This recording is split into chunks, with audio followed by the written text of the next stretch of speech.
হঠাৎ করে আমার নেপাল ভ্রমণটা হয়ে যায়। আর আগেও ইন্ডিয়া ভ্রমণও ঠিক একই রকম হুট করে হয়ে গিয়েছিল। ইন্ডিয়া ভ্রমণের সময় তো আমি রিটার্ন টিকিটও কাটি নাই, শুধু যাওয়ার টিকিট করি। আলহামদুলিল্লাহ তখন ইমিগ্রেশনের প্রবলেম করে নাই, কিন্তু এই নেপাল ভ্রমণটা একদম ওয়েল প্ল্যান্ড ছিল। মানে হুট করে সিদ্ধান্তটা নেই, কিন্তু আমি যতটুকু সময় পেয়েছিলাম সেটুকু ঠিকঠাক গুছিয়ে নিয়েছিলাম।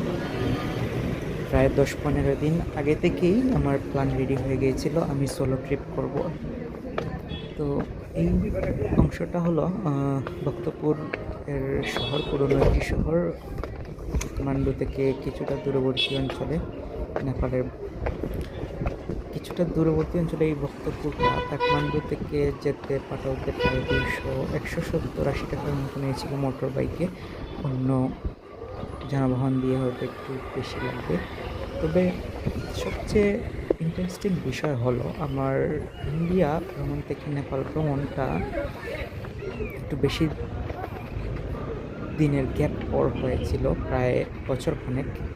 তো আমি খুবই ভালোভাবে সব কিছু এক্সপ্লোর করেছি এবং দেখেছি যে আমার প্রয়োজন মতো প্ল্যান অনুযায়ী শুধু কারফিউ ছাড়া বাকি সব দিন, একদিন বাদে প্রায় 6 দিনই আমি ঠিকঠাক প্ল্যান অনুযায়ী ঘুরতে পেরেছি। কিছুটা সময় হয়তো আবহাওয়ার কারণে আকাশটা মেঘলা ছিল, অনেক দিন আমি ঠিকঠাকভাবে পাহাড়গুলো দেখতে পাইনি, কিন্তু আলহামদুলিল্লাহ যতগুলো প্ল্যান ছিল সবগুলোই আমি রিচ করতে পেরেছিলাম।